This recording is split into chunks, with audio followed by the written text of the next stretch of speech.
Yes, indeedy, folks. It's the Beer Drinker's Guide to the Great Wahoo.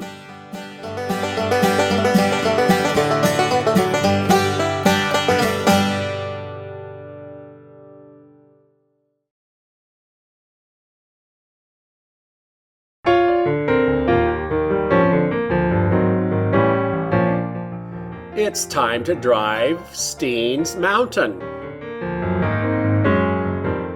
Good old Oregon. It's known for the Willamette Valley and the coast. But out here on the eastern side of Oregon, there's a big hole that I always thought was just filled with desert. Lordy, was I ever wrong about that. There's some great country just waiting for a little 1 or 2 or 3 day drive right in our back door. A good excuse to go adventuring in this country is driving to the top of Steens Mountain.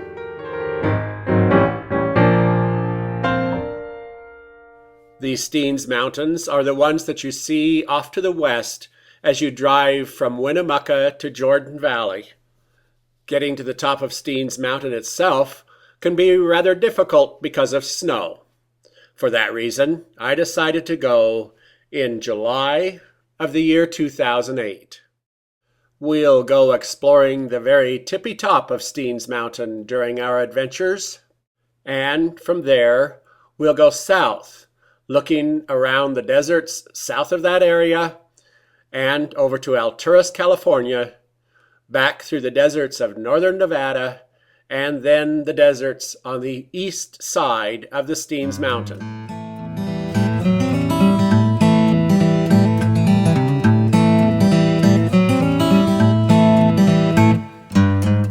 In our last delightfully satisfying episode of Driving Steens, we were headed toward Diamond and had to get there in time for dinner.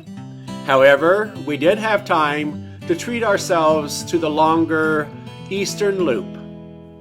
We saw some fantastic country along the way.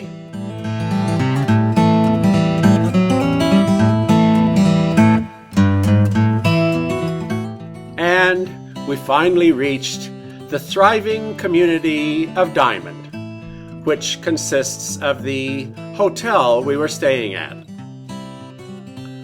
We celebrated the perfectly comfortable, though small room, a very tasty pork loin dinner, the delightful company of Claire from Portland.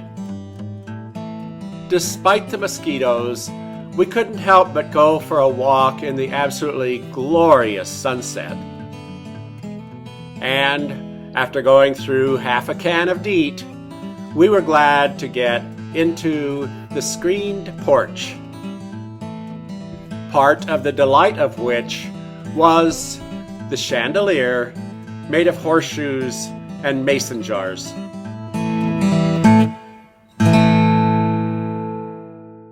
The next morning found a refrigerator full of delightful breakfast items, and after a little bit more DEET, the mosquitoes were not nearly as bad in the morning. We looked at those beautiful fields that had been washed in the evening sun the night before.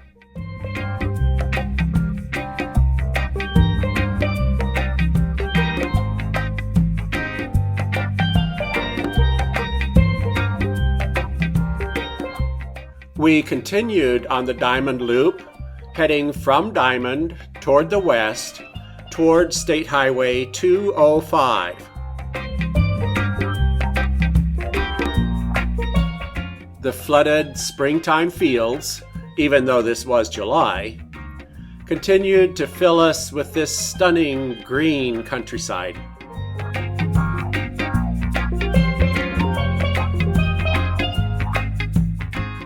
And I couldn't help enjoying the tiny little road meandering its way through this stunning landscape. I especially enjoyed the road because while it was small, It was paved, and there was no dust.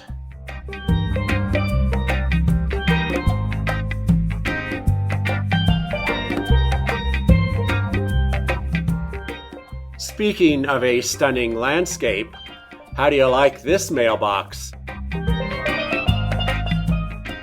I had to back up and make sure I got a picture of that. One thing I did learn on this drive is that my equipment is not capable of capturing birds in flight. So, I hope you enjoy this picture of a blue sky. I'm sure it makes you all duly proud of your beer drinking guide. I enjoyed a lot of wildlife on the entire Steens Mountain Drive.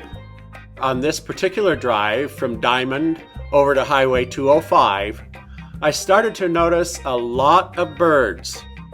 The reason for that is we are driving through the Malheur National Wildlife Refuge.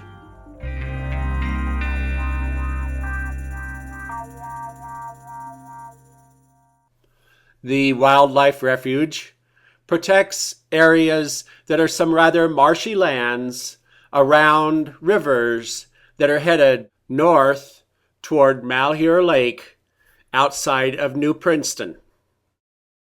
Throughout the year, the refuge protects 320 different species of birds and 58 mammals. It is one of the most extensive freshwater ecosystems in the western United States. The Donner and Blitzen River flows north from Frenchglen and into Lake Malheur. This used to be natural marshland. Today, the river is put into canals and put onto the land to recreate the original marshland. This, of course, creates some controversy with local ranchers. The refuge was originally recognized in 1908 by President Teddy Roosevelt. At the time, it was called the Lake Malheur Bird Reservation. This area is very popular for wildlife watching. However, it is very cold in the winter and very hot in the summer. So spring and fall seem to be the time to be here. Of course, spring and fall mean different things in different parts of the country. I was traveling in July, early July. As you can tell, it was still delightfully green. Warm, yes, but still plenty spring-like. I did get curious about that Donner and Blitzen River. It kind of sounds like I would be expecting to see a couple of Santa's reindeer hanging out. It turns out that there were some soldiers here of German origin, and Donner and Blitzen are the words for thunder and lightning.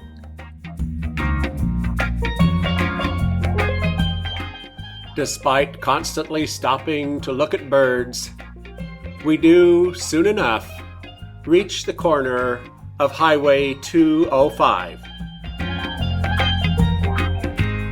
The signpost tells us that we've come 13 miles from Diamond.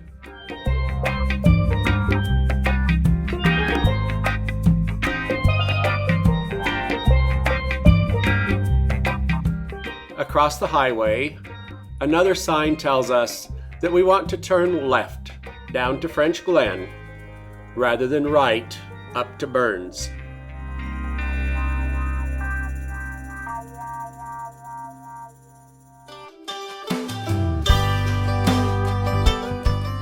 It may be a county road, but Highway 205 is certainly a delight to drive.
It is 18 miles from the corner of the Diamond Loop Road down to Frenchglen.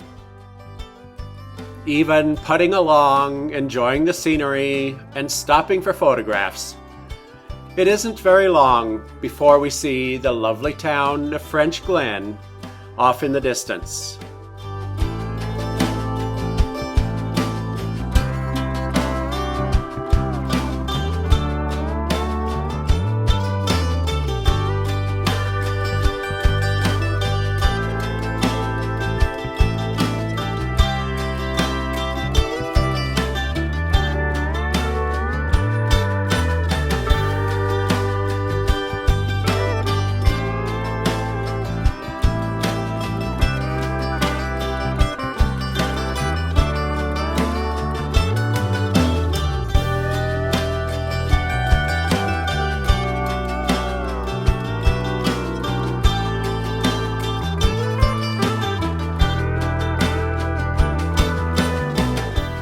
As we enter town, it seems that the name of this interagency is proper for a fire zone.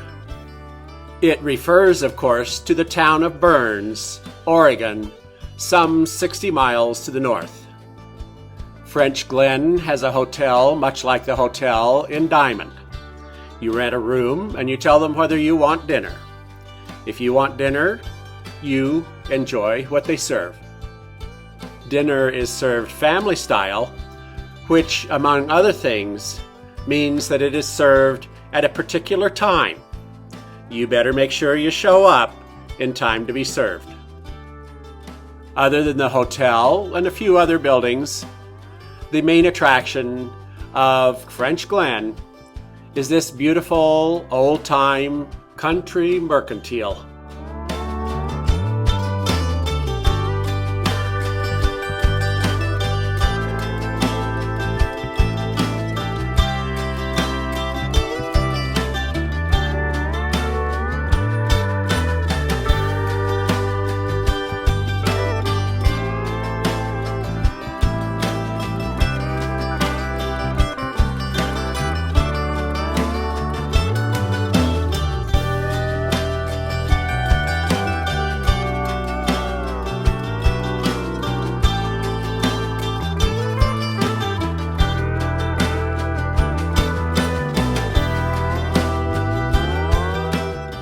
I always make sure that I buy something at these stores. Maybe a postcard, maybe some candy. It's hard enough to make a living out here in the middle of nowhere. One approach to being a traveler that I read about years ago is to just think of yourself as a traveling gold mine. These folks are dependent on you. Go ahead and part with that buck or two.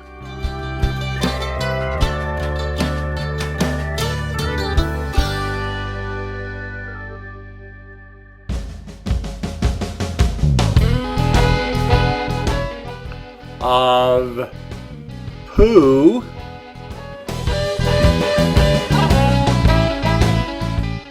you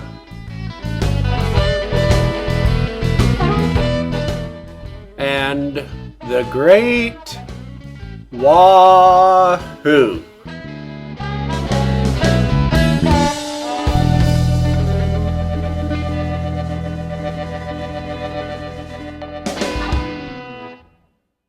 On our last episode of Pooh, You, and the Great Wahoo, we saw that 680 miles of pipes bring our sewer into 8 large mains. 5 of them go to the West Boise Wastewater Treatment Plant, and 3 of them go to the Lander Street Plant. We saw that what these pipes carry is mostly water. A full 99.9% of sewage is water. The other 0.1% are called solids. The solids are broken into 2 parts. One is organic solids, also known as the poo part, and the other 14% of the solids are what are called other solids. We did a little look at the many amazing things that can be included in other solids, including money, fish, and even traffic cones. We took a quick look at where the two plants that treat Boise City sewage are located. There's the Lander Street plant just off of State Street. This plant is a little smaller than the other plant. As we said, it has 3 mains coming into it instead of 5. And there is the West Boise wastewater treatment plant off of Chinden Boulevard, just below Hewitt-Packard. We drove down Joplin, just off of Chinden, and we saw some of the tanks that belong to the plant off in the distance.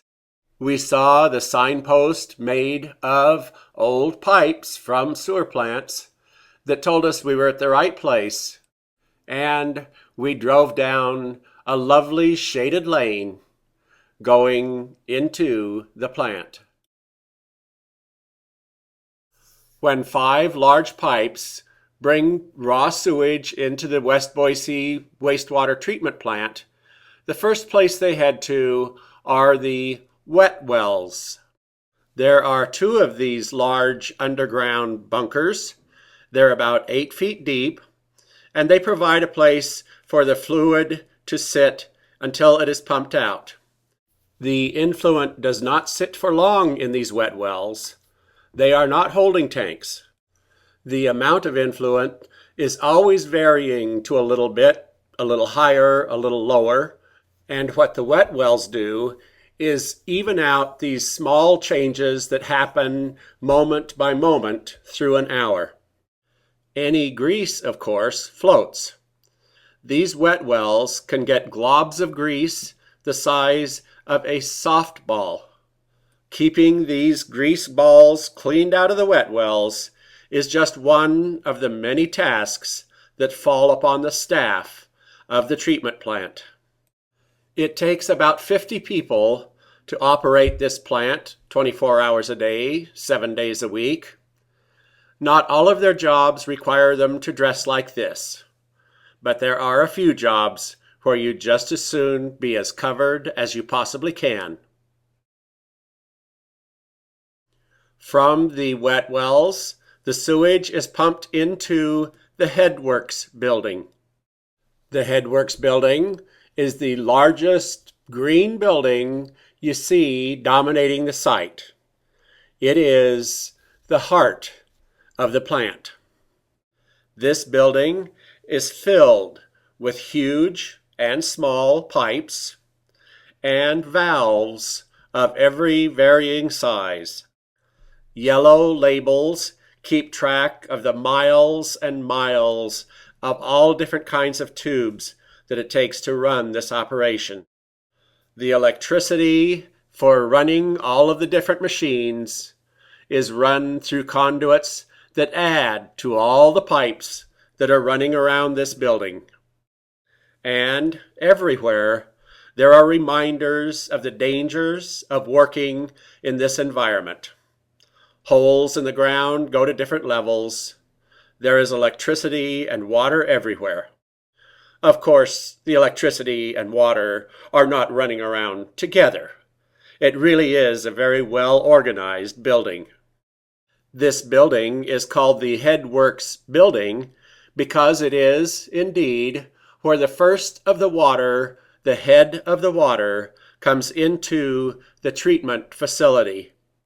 It could also be considered the brains and the nerve center of the entire West Boise treatment facility. Sensors throughout the whole process are fed into computers which have small and large monitors throughout this building that show how the entire process is working. Volumes of water, temperature, the number of microbes that are alive, everything that is important to cleaning our water is kept track of on a moment-by-moment basis. From the wet wells, the influent, or sewage, enters the Headworks Building and is lifted by 3 huge pumps. These pumps raise the water 30 feet, the equivalent of a 3-story building. They take it up to the top floor in the Headworks Building. Once the water has reached the top of the Headworks Building and been forced through some screens, from there on throughout the plant, there is no lifting the water again. These pumps lift the water up to the maximum that it needs to be to flow through the entire system. When the influent reaches the 3rd floor, it is still under pressure from the pumps, and with that pressure, it is forced into these machines and through some screens. These screens are kind of like the screen in a screen door. However, of course, they are much more substantial, and the holes in them are 1/4 inch each hole. This means that any solids that are larger than 1/4 inch are stopped at this point in the process. Of course, accidents do happen, and one of the safety features of this room is an eye wash station. This is the point where wads of cash, cell phones, nuts, bolts, fish, and traffic cones have been known to be collected. These screening machines, of course, would get terribly clogged up, so the screens are constantly and automatically scraped and scraped. What is scraped off of the screens goes to this room, the dumpster room. Before you enter this door, you are warned that this is the smelliest room in the whole operation, and you are politely asked, do you really want to give it a try? Well, who can resist an offer like that? So we enter the dumpster room. And a dumpster is exactly what we find. The huge chute seen above brings all this trash, which has been washed, and puts it into a large dumpster. These dumpsters also collect what is called grit, such as gravel, seeds, and coffee grounds. This grit is hard on the equipment, so it also is separated from the sewage and is added to these dumpsters. Every week, 5,000 pounds of grit and 2,600 pounds of debris are dumped into these dumpsters. That means every week, 2 of these dumpsters are taken out to the Boise City landfill and emptied. The folks at the Boise City Public Works would like to remind us that it takes them a lot more effort to separate the garbage than for you to just put things in the trash can in the first place.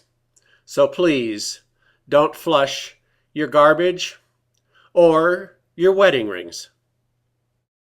Despite the warning about the odor in the dumpster room, for the most part, I was quite surprised how odorless the whole operation is. As we all know, poo does smell, and that causes sewers to smell. What we're really smelling is bacterial action. The fact is, bacteria are like the rest of us. They give off gas. This gas is mostly sulfur and nitrogen-rich organic compounds, and there's an inorganic gas, hydrogen sulfide. This hydrogen sulfide is what we know as sewer gas. To control these gases, the plant has odor scrubbers. Wherever possible, the air is captured and put into this odor scrubbing room through these large white pipes. From there, it goes into these large black cylinders, which are filled with charcoal. These are the odor scrubbers themselves. I was at the plant on a rather cold day, and I'm sure that helped the odor. However, these odor scrubbers are a godsend to anyone around this facility.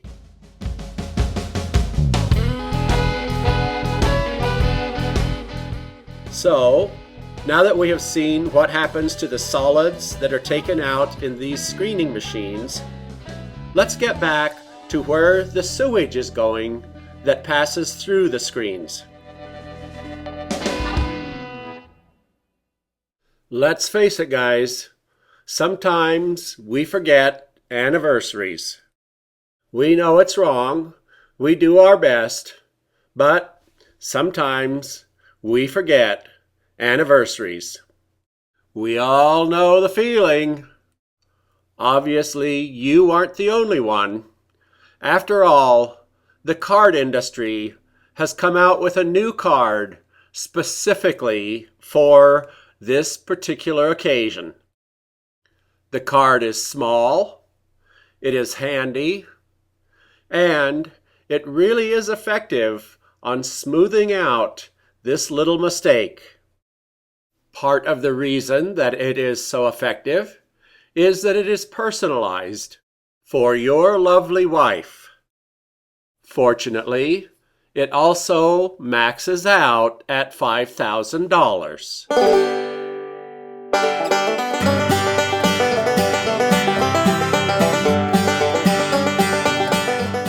And that's this week's Beer Drinker's Guide to the Great Wahoo.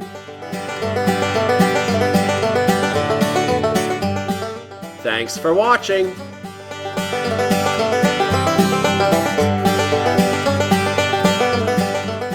Hope to see you next week.